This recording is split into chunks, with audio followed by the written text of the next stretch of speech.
한 주의 가운데서 뜨거운 정치 현안을 본격적으로 토론합니다. 매주 수요일에 만나는 본격 토론, 최진영 변호사, 김준일 시사평론가 나오셨습니다. 어서 오세요. 예, 안녕하세요. 반갑습니다. 최진정입니다. 오늘은 조국 혁신당 얘기부터 해볼게요. 네. 최근 총선 판세의 가장 큰 변수로 떠올랐습니다. 우선 조국 혁신당이 급부상한 원인 뭐라고 보세요? 저부터 할까요? 예. 첫 번째, 전지혜가 조국을 살렸다. 이렇게 얘기하고 싶은데요. 아시다시피 지금 그 더불어민주당 비례정당인 더불어민주연합의 비례 1번 전지혜, 이분이 알고 봤더니만 본인의 어떤 그런 그 진보당 관련되는 어떤 그 경력, 본인한테는 혼장 같은 경력일 건데 그것을 숨기고 이 공천 신청을 했고 결국 비례 1번 공천을 받으면서 중도에 있던 분들이 도대체 이게 뭔가 이런 것 같습니다. 내가 민주당은 지지하지만 도저히 통진당의 후예라고 할 수 있는 진보당은 도대체 내가 지지할 수 없다라는 그런 것을 하면서 네. 결국 민주당보다는 지금 조국 신당으로 많이 옮겨가는 그런 부분이 가장 큰 부분이 있는 것 같고요. 더불어서 조국 전 장관 지금 조국 대표를 지지하는 거에 대한 어떤 동정표 이런 부분도 적지 않은 것 같습니다. 다만 그럼에도 불구하고 아시다시피 지금 조국 방탄당이라는 얘기가 나오지 않습니까? 지금 그 조국 전 장관 같은 경우에는 1, 2심에서 자녀 입시 비리 등으로 해가지고 실형 2년 선고를 받았고 대법원이 막 예컨대 오늘이라도 판결을 선고한다고 하면은 깜빵으로 가야 되는 그런 상황이고 지금 영입 국회의원 1호 황운하 의원 같은 경우에도 지금 울산시장 선거 개입 사건으로서 실형 3년을 1심에서 선고받았습니다. 네, 둘 다 비례 신청했죠. 그렇죠. 그렇기 때문에 과연 최근에 있어서 이 조국 전 장관이 급부상을 하고 있습니다. 이 부분이 계속 이런 그 여론의 흐름이 이어질지 여부에 대해서는 지금 의견이 분분한 것 같은데요. 컨벤션 효과 분명히 있는 것 같고 지금 민주당이 비례의 순번에 대한 어떤 혁신적인 어떤 새로운 대안을 내놓지 않는다고 하면은 제 예측으로는 조국 전 장관이 상당 부분 선전할 가능성이 지금 있기 때문에 결국 이런 부분에 대한 민주당의 비례대표와 관련되는 입장 조국과 연대할 것인지 아니면은 민주당 몰빵으로 갈 것인지 이런 전략적 선택에 따라서 조국 신당의 미래가 결정되지 않을까 저는 그렇게 예측해 봅니다. 네. 그러니까 전지혜가 조국을 살렸다고 하는데 전지혜를 아시는 분이 대한민국에 몇 명이나 있을까요? 제가 말하는 거는 진보당 소위 말해서 통진당의 후예인 진보당 계열이 들어와서 거기에 대해서 거부감을 갖는 거는 맞지만 그거는 소위 말하는 이제 민주당 지지층보다는 보수 쪽에서 더 세게 이제 문제 제기를 하는 겁니다. 그래서 민주당에서는 그 부분보다는 그러니까 윤석열이 조국을 살렸다가도 맞을 것 같아요. 그러니까 윤석열 정부의 어떤 일방 독주, 검찰 독재라고 불리우는 이게 이제 계속 이제 조국 전 장관을 이제 상기시키는 거죠. 그러니까 억울하게 당했다 쉽게 얘기를 하면은.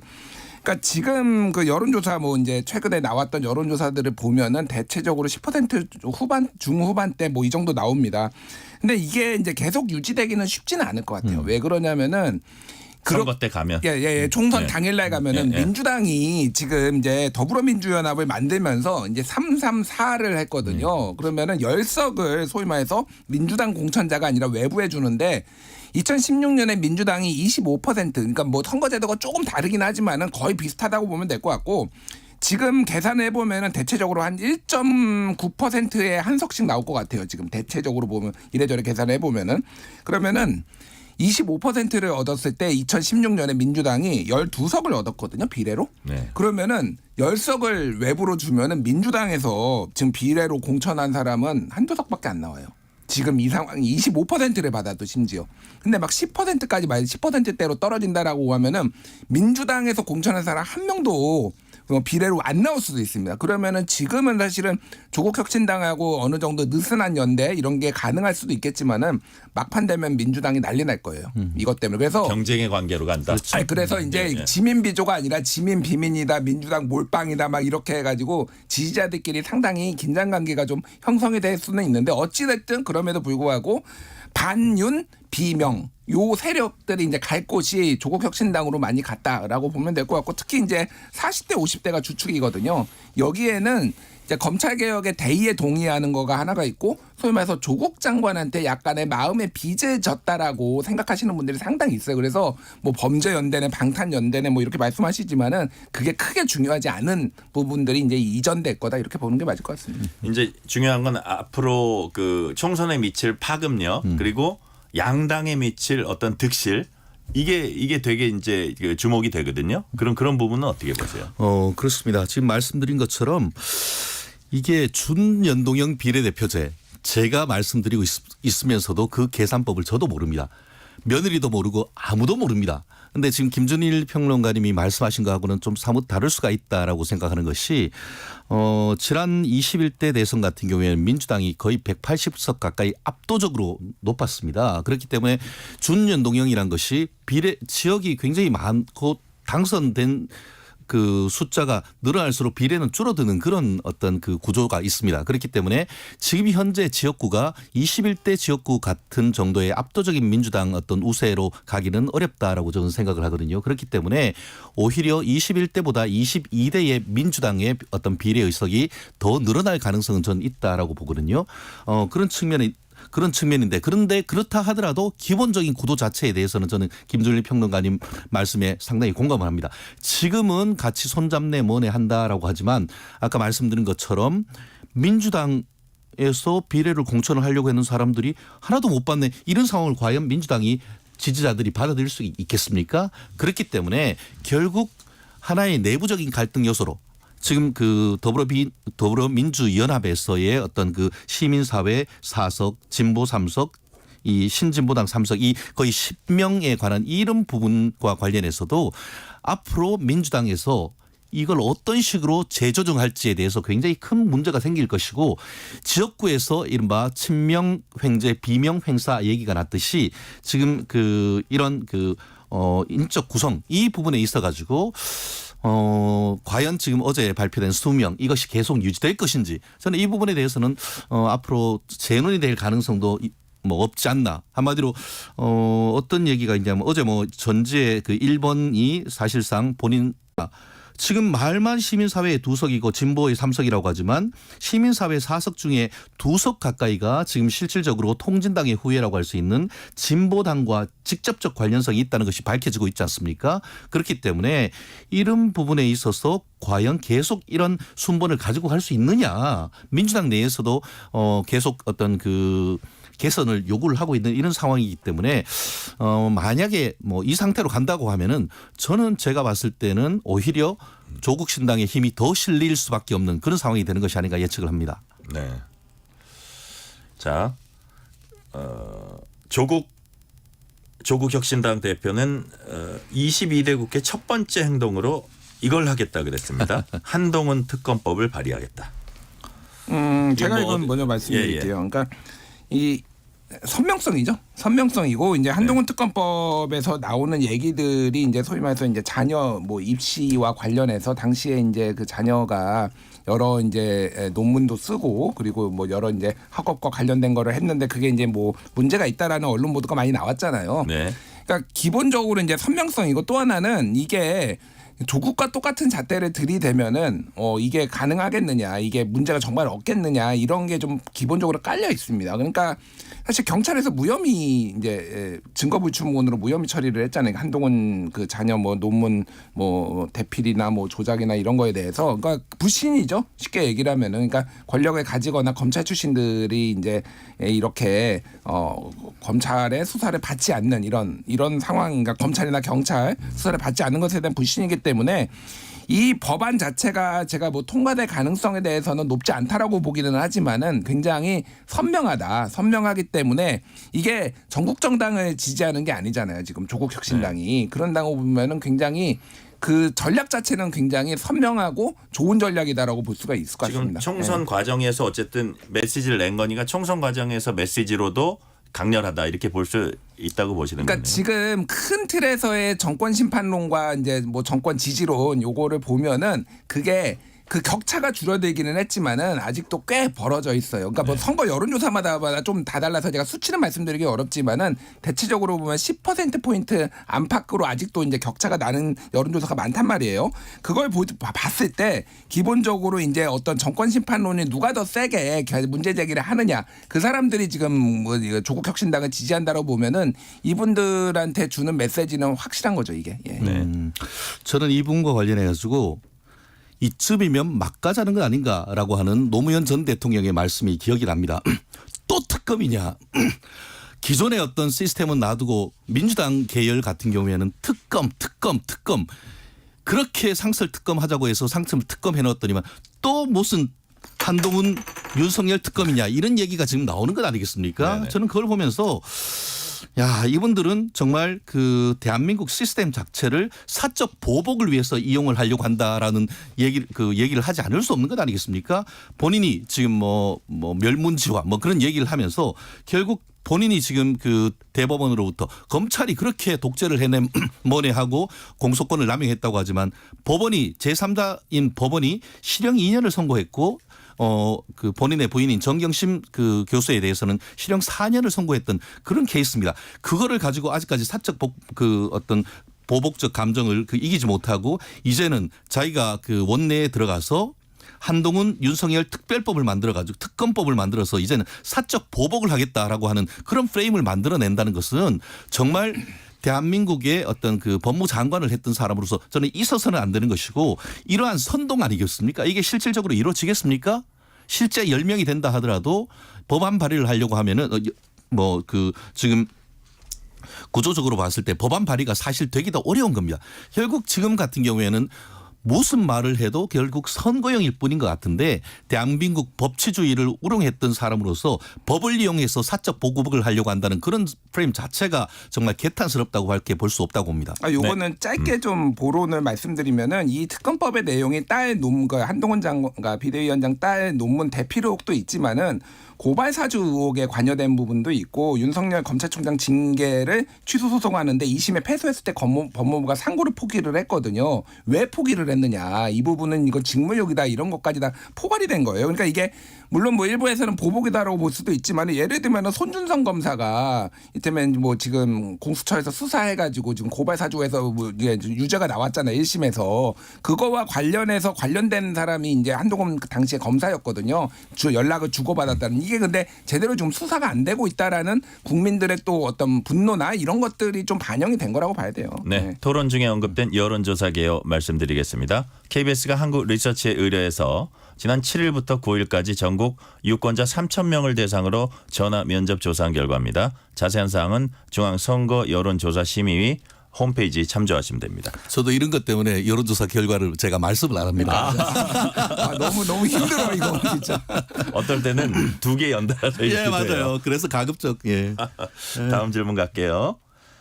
과거 5.18 민주화운동 북한군 개입설 발언으로 논란에 휩싸였던 국민의힘 대구 중남구 도태우 후보와 관련해서 국민의힘 공관위가 어제 종일 재검토하고 경론까지 벌인 뒤에 사과의 진정성을 인정한다면서 공천을 유지하기로 결정했습니다. 이거 어떻게 보세요?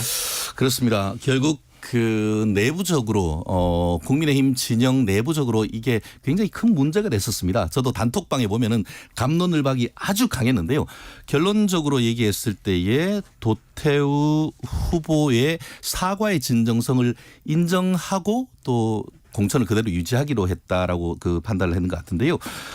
이 부분은 그런 것 같습니다. 그 인정했던 4가지 이유가 있는 것 같은데요.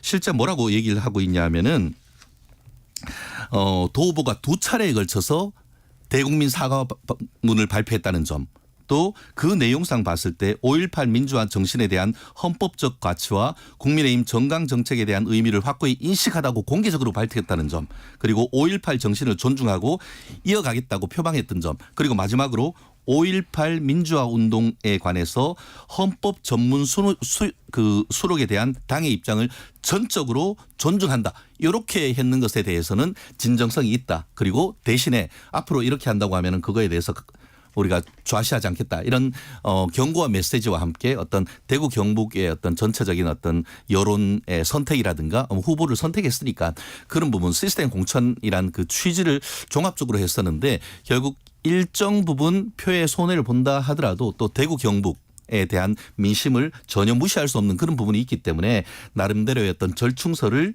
어떻게 보면 선택했다 그렇게 평가를 합니다. 그러니까 뭐 이 부분은 이게 선거에 결정적으로 영향을 미치리라고 보지 않습니다. 그러니까 쉽게 얘기를 하면은 이번 네. 선거는 이제 윤석열 심판이냐 이재명 심판이냐 약간 이쪽으로 이제 쫙 갈라지는 거예요.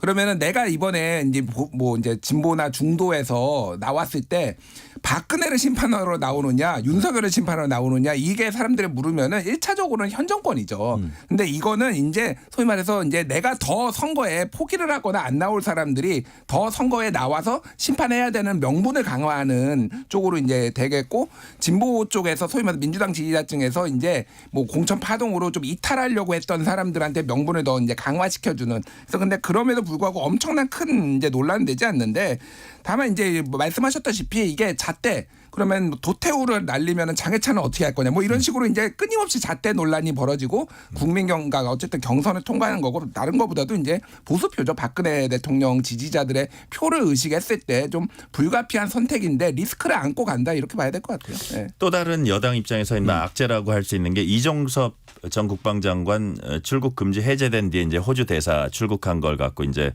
야당에서는 이것도 역시 특검법 이제 발의를 하는데 이제 특검법을 떠나서 여튼 요 사안에 어떤 그 파괴력이랄까요? 파급력은 어떻게 보세요? 사실 저 입장에서도 이 부분을 정말 속 시원하게 뻥 이렇게 그 당의 입장을 대변하기가 쉽지는 않은데요. 왜 지금이냐. 사실 총선 끝나고도 하실 수 있는 것이고 수사란 것이 뭐 하루 이틀 만에 끝나는 것도 아닌데 굳이 총선을 한 달 좀 더 앞둔 시점에서 이와 같은 그 악수를 두느냐에 대해서는 아마 필드에 뛰고 계시는 그 국민의힘 후보 특히 수도권에 있는 분들 같은 경우에는 참 굉장히 좀 아쉽고 안타깝다라는 이게 그 정무 생각을 할수 기능이 있는 것 약간 같은데요. 미흡했지 않나 이런 지적도 있어요. 그렇죠. 뭐 결국 용산에서의 정무 기능이 과연 정상적으로 작동하는 것인가에 대한 내부적인 자성과 비판이 있는 것도 사실인 것 같습니다. 결국 그 이 부분과 관련해 가지고는 지금 뭐 공수처에서 수사를 받고 적어도 외형적으로 봤을 때는 이종석 전 법무장관이 4시간 가량 공수처에서 이 조사를 받고 또 그 조사를 받았기 때문에 출국 금지할 이유가 없었죠. 그러니까 그에 따라서 법무부의 적법 절차를 거쳐서 출국 금지를 해제한 다음에 뭐 호주 대사로 갔는데 법과 정치는 좀 상당히 또 다른 점이 있지 않습니까? 그렇기 때문에 법률적으로 적법 절차를 거쳤다 하더라도 과연 왜 이 시점에 이와 같은 일을 했는가에 대한 내부적인 어떤 문제 제기도 없지 않다. 참 저도 조금 난감한 이슈인 것 같습니다. 네. 그 국민일보가 어저께 기사 제목을 이렇게 썼더라고요. 이종섭 횡재에 반색하는 민주당. 그러니까 무슨 얘기냐면은 이거는 민주당이 잘하는 거하고 아무 상관이 없어요. 이거는 뭐 말씀하셨다시피 용산에서 헛발질한 겁니다. 쉽게 얘기를 하면은 그러니까 공수처가 막 긴박한 뭐 모르겠습니다. 이게 뭐 피의자를 도피시키려고 했는지 모르겠으나 그거는 모르겠으나 결과적으로 보면 그렇게 국민들한테 비춰지는 거고. 지금 정권 심판론에 재점화를 했다. 이렇게 좀 땔감이 필요하거든요. 사실은 이제 이미 소재는 있었는데 이게 점화를 시킬 소재가 필요했는데 이게 굉장히 크게 작용을 했다라고 보면 될 것 같습니다. 어저께 문화일보 사설이 이제 뭐 여당이 중도 서민 설득과 획기적 결단을 했으면 또 패배한다. 여기에서 대통령한테 이종섭 대사 임명 취소하는 것까지 고려해봐라. 이렇게 문화일보에서 사설을 쓸 정도로 사실은 이게 굉장히 좀 심각하게 저는 이제 여당한테 안 좋을 것으로 보고 있어요. 그래서 전체적으로 보면은 한동훈 비대위원장의 어떤 뭐 효과 이게 상당히 반감되는 그리고 정권 심판론이 강화되는 걸로 지금 쭉 갈 가능성이 상당히 높아졌어요. 네. 자, 민주당 막바지 경선 상황 볼게요. 역시 이제 어떻게 보면 예상했던 대로 뭐 예상이라 그러면 그 당사자들은 섭섭할 수 있지만 박용진 의원에 의해서 송갑석 의원도 결국 하위 감점벽을 넘지 못했습니다. 비명계 3선의 전해숙, 도정환 의원 이런 분들도 고배를 들었고요. 비명 행사 공천의 완성이다 이렇게 얘기를 하고 뭐 반면에 그 대장동 변호사라는 분은 또 약간 우여곡절 끝에 또 공천장을 거머쥐고 이런 과정들이 있거든요. 그럼에도 불구하고 이것이 큰 파급력은 지금 타이밍에는 없을 것이다. 이런 관측이 우세한 것 같아요. 어떻게 보세요? 일단 제가 먼저 말씀드렸습니다. 네. 일단은 이거는 반영이 다 됐어요. 그러니까 제가 말씀드린 거는 이게 영향이 없다라고 보는 것보다는 이미 앞단에서 이제 임종석 그리고 박용진 여기 이 단계에서 다 여론조사에 좀 반영이 된 걸로 이제 소재로 보면 될 것 같고 네. 사실 송갑석 의원 같은 경우에도 광주에서 유일한 재선이고 이제 최고위원 했다가 이제 사퇴한 이런 비명인데 이분이 꽤 이제 광주에서는 인지도가 있는 분인데 못 넘었거든요. 그럼에도 불구하고 이게 이제 더 영향을 미치기는 좀 힘들 거다. 왜냐하면은 지금 전체적으로 보면은 민주당이 이제 선대위 꾸리고 그리고 임종석 백의종군 하겠다. 그리고 고민정 최고위원 다시 복귀하고 네네. 김부겸 뭐 선대위원장이 이제 뭐 이 와서 부분이 단합도 강조하고요. 이런 것들이 이제 90역이 다시 작동하는 계기로 지금 보면 될 것 같습니다. 그리고 전체적으로 국민의힘 공천에 대해서도 지금 최근에 이제 잡음들이 나고 있는 걸 보면은 이제 반영이 됐다. 이제부터 사실은 이제 양당의 시작이다 이렇게 보는 게 맞을 것 같습니다. 네. 네. 선반영 됐을지 모르지만 후폭풍은 있다. 저는 그렇게 보이는 것 같은데요. 말씀하신 것처럼 뭐 지금 박용진 민주당 의원 같은 경우에도 친명하라고 할 수 있는 분한테 사실 결정적으로 지금 패배를 당한 것 아니겠습니까? 이거에 대해서 조금 박해가 사라졌다. 민주당에서 네. 어떻게 보면 민주당에서 소수 목소리를 냈던 뭐 조응천 의원이라든가 금태섭 의원. 이로 오라고 저 제안도 그렇죠. 했어요. 지금 이제 보면 우리한테 와라. 도대체 거기에 어떻게 있는가 했는데 이제 조금 박해가 아니고 완전 박해가 된 거죠.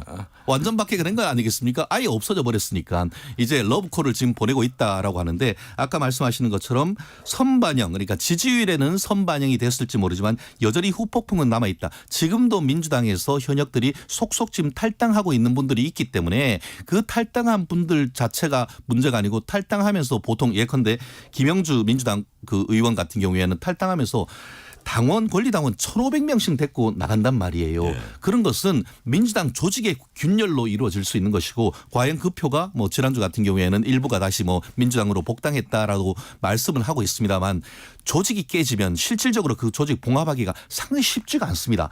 이 현역 의원들 비명계 현역 의원들이 사실상 뭐 어떻게 보면 탈당하지 않는다 하더라도 그것이 이번 총선에서 민주당 후보를 지지할 것인가에 대한 민주당 내에서의 고민이 상당히 있을 거란 말이에요. 그렇기 때문에 지지율에서의 어떤 선반영이 됐다라고 하지만 실제 4월 10일 날 투표에 아예 안 나갈 수 있는 그런 가능성이 있기 때문에 그러한 점에 있어서의 어떤 지지율이 실질적으로 떨어지고 그렇게 되면은 뭐 특히 수도권 같은 경우에는 2~3%로 이게 당락이 결정되는 그런 부분에 있어 가지고는 사실 지역구뿐만 아니고 비례대표의 어떤 그 인원이 얼만큼 가는 것까지에도 어떤 후폭풍은 분명히 남아 있다고 좀 봅니다. 실제로 이제 전해숙 의원이 탈당하면서 이재명 대표를 강도 높게 비판을 했는데 그 워딩을 보면 비명은 척결의 대상일 뿐이었다.